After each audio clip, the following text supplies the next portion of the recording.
नहीं, वो मैं तुम्हें नहीं दे सकता कैकेयी, बिल्कुल नहीं। मैं अपनी सारी संपत्ति दे दूंगा तुम्हें, उसे लेकर तुम खुश होगी। दुनिया को ये मालूम हो जाए क्या कि सूर्यवंश के महान राजा ने अपना वचन नहीं निभाया?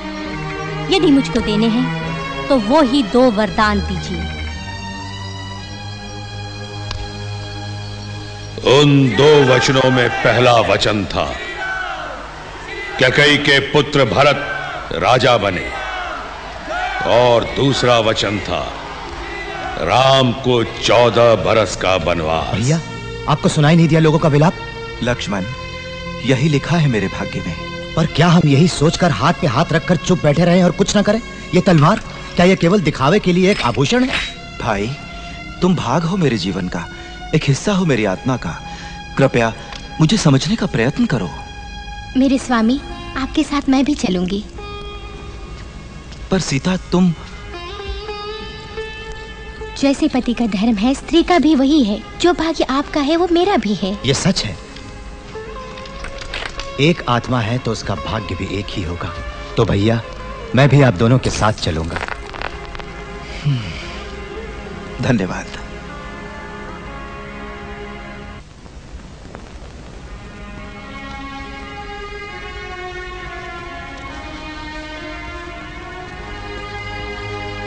माँ, आप चिंता न करना, 14 वर्ष वन में जल्दी ही बीत जाएंगे। इसके बाद लौटकर मैं आपके चरणों को छूकर आशीर्वाद लूंगा। अच्छा मेरे बेटे। राम,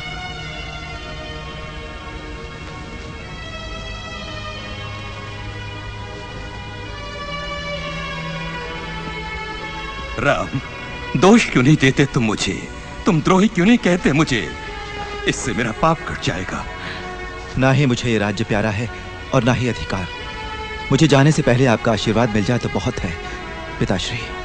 मेरे बेटे, वंश के परदादाओं का मान बढ़ाना, कुशल मंगल लौट आना। दुनिया में ऐसा महान बेटा और किसका होगा? मंत्री जी, राम के साथ वन में जाने के लिए रथ, हाथी, घोड़े और सेना का प्रबंध कीजिए। जो आज्ञा महाराज। पिताश्री, प्रकृति ने स्वयं प्रबंध किया हुआ है मेरा, तो मुझे जरूरत क्या है पूरे आडंबर और ठाट बाट की? तो फिर जो भरत को मिलेगा इस देश का राजा बनके, वो होंगी खाली तिजोरियां और केवल थोड़े से सिपाही।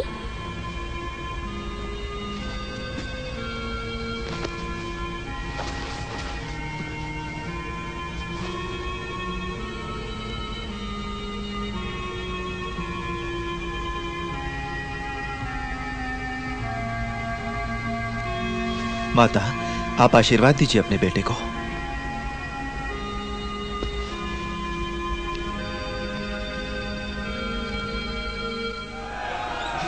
श्री राम, हमें छोड़ के ना जाइए, आप ही हमारे राजा हैं। मेरे प्यारे अयोध्या वासियों, आपको मालूम है मुझे कितना प्यार है आपसे। आप मुझे कितना चाहते हैं ये मुझे मालूम है। आप यदि मुझे प्यार करते हैं तो मेरे भाई भरत को भी प्यार कीजिए। वो आपके प्यार के और आपके राजा बनने के योग्य है। सहयोग दीजिए उन्हें, मैं विनती करता हूँ। सहयोग दीजिए मेरे दुखी पिताश्री को। मेरे प्यारे अयोध्या वासियों, यही मेरी प्रार्थना है आपसे। श्री राम, बचाइए।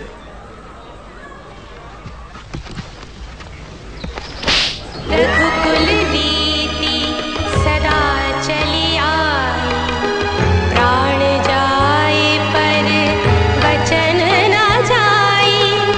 धर्म देश जाति की रक्षा, राम नाम से कर ले भाई। से मनवा श्री राम का सुख धाम का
6 महीने बीत जाते हैं।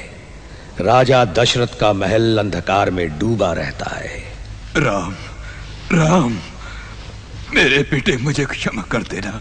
राम, राम। ये सांसारिक पीड़ाओं और सारे दुखों से मुक्त हो गए।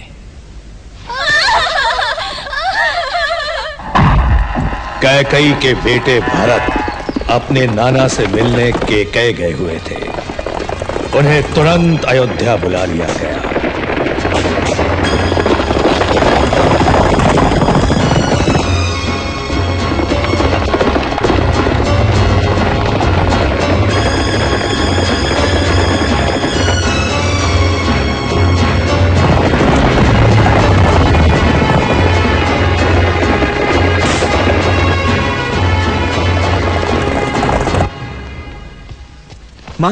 माँ, ये सब क्या है? ये कैसे हुआ? बेटे भरत, बहुत अच्छा हुआ आ गए तुम। बताओ माँ, जो हुआ सच है वो? पिताजी का स्वर्गवास हो गया? हे भगवान, यानी सच है ये बात? हाँ, पर हमारे लिए ढेर सारी खुशियाँ छोड़ गए बेटे। कौन सी खुशियाँ?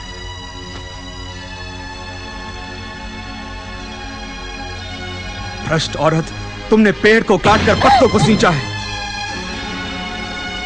मुझे बताओ, किस नीच ने भड़काया है तुमको? भैया, यही है वो कुबड़ी जिसने हमारी माँ के हृदय में विनाश और स्वार्थ के बीज बोए थे। मुझे क्षमा कर दो। मैंने तो केवल तुम्हारी कैकेयी और भरत की भलाई सोची थी। चुप हो जा, नहीं तो मैं इस तलवार से तेरी गर्दन उड़ा दूंगा। रहने दो भैया, इसके खून से हमारे वंश की तलवार अपवित्र ना करो। तुम जैसी उल्टा मेरी माँ नहीं हो सकती। सारी दुनिया को यह मालूम होना चाहिए। मुझे क्षमा कर दो बेटे, क्षमा कर दो दुखिया माँ को। भरत, कृपया क्षमा कर दो अपनी माँ को। क्षमा कर दो बेटे।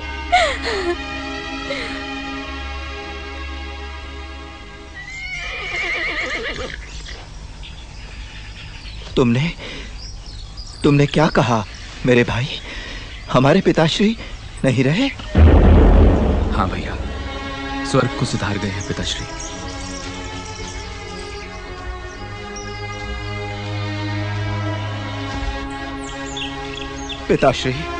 पिताश्री, क्षमा कर दीजिए अभागे राम को, क्षमा कर दीजिए अपने बेटे को पिताश्री। भैया, मेरी विनती सुनिए, मुक्त कर दीजिए मुझे मेरी माँ के अपराध से। अभी चलिए अयोध्या और आकर संभालिए राजपाट को जो केवल आपका है। भरत, हमारी पूज्य माँ ने क्या किया अभी वो प्रश्न नहीं है। मत भूलो, महान सम्राट राजा दशरथ ने यह आज्ञा दी है हम दोनों को कि तुम राज्य को संभालो और मैं पूरे 14 वर्षों तक वन में ही रहूं। इसलिए हमारा धर्म है कि पिता की आज्ञा का पालन करें, चाहे वो हमें पसंद हो या ना हो। आपकी आज्ञा मिल गई, अब चिंता नहीं मुझे। पर मैंने एक निश्चय किया है, ये राज्य मैं अपने लिए कभी स्वीकार नहीं करूंगा। ये आपका है। कृपया आप मुझे ये आशीर्वाद दीजिए कि मैं अपना कर्तव्य धैर्य और साहस से निभा सकूं।